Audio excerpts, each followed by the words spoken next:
il n'y a pas de mots, on dirait, pour décrire de la façon comment on se sent quand on apprend cette nouvelle-là. C'est complètement fou.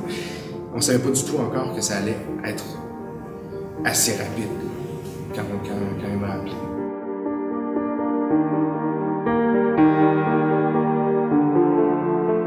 On est au mois de novembre. J'apprends que mon père a le cancer. Et on n'a pas beaucoup de détails. On sait qu'il a le cancer du poumon. Et le temps avance, il va voir son médecin. Et un peu avant Noël, on apprend que finalement, il lui reste quelques mois à vivre. Un mois plus tard, on apprend cette nouvelle-là. J'étais à Rouyn-Noranda.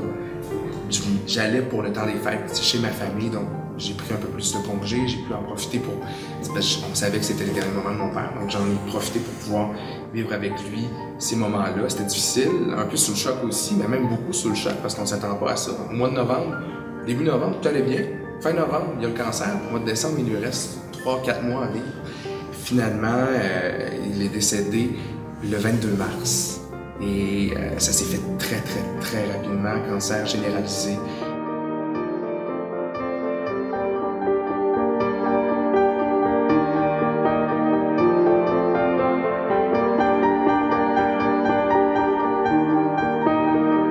Je pense qu'on n'est jamais prêt à prendre une nouvelle comme ça, donc je pense que plus on en parle, plus maintenant, je connais toutes les ressources qu'on peut avoir quand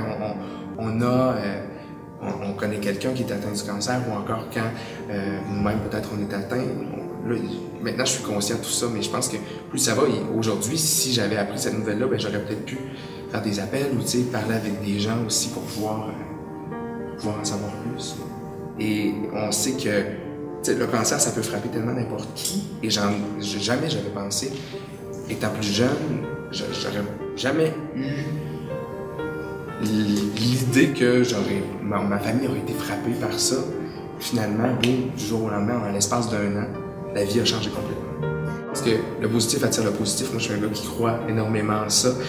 De s'accrocher, puis de s'accrocher à nos proches, de demander de l'aide s'ils ont besoin d'aide. Cette cause-là me tient tellement à cœur à cause de mon père, justement, la Société canadienne du cancer, qui a donné un coup de main à mon père, qui a donné un coup de main à ma mère aussi beaucoup, avec leur service d'aide, tout ça pour autant les personnes qui sont atteintes que les proches, la famille. C'est quelque chose qui me tient à cœur et j'ai plus mon père personnellement, mais si ça peut aider et si mon implication peut donner un coup de main et pouvoir sauver des vies ou encore aider des proches ou aider des gens qui sont dans le besoin, ça me tient. Je le fais en mémoire de mon père, honnêtement. C'est la première raison. Mon grand-père aussi qui est décédé du cancer. Donc, c'est quelque chose qui me...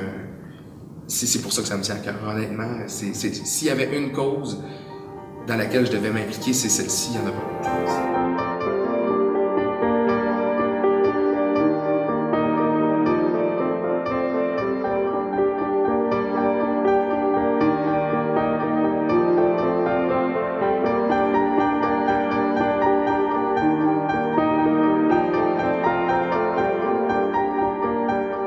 Certain, du début à la fin, je vais marcher. C'est sûr que je vais marcher. C'est tellement un beau geste et c'est certain que je vais allumer mon lampion, là, que je vais allumer ma lanterne pour mon père, pour mon grand-père, puis en mémoire de tout le monde que je connais qui ont été atteints du cancer. Ça, c'est officiel que je le fais. J'invite tout le monde à s'impliquer dans cette cause-là qui est tellement importante. On a besoin autant de bénévoles qu'on a besoin de gens qui vont faire le relais pour la vie, des gens qui vont s'impliquer, qui vont amasser des sous, parce que c'est avec ces sous-là qu'on va pouvoir peut-être finalement un jour vaincre le cancer pour toujours.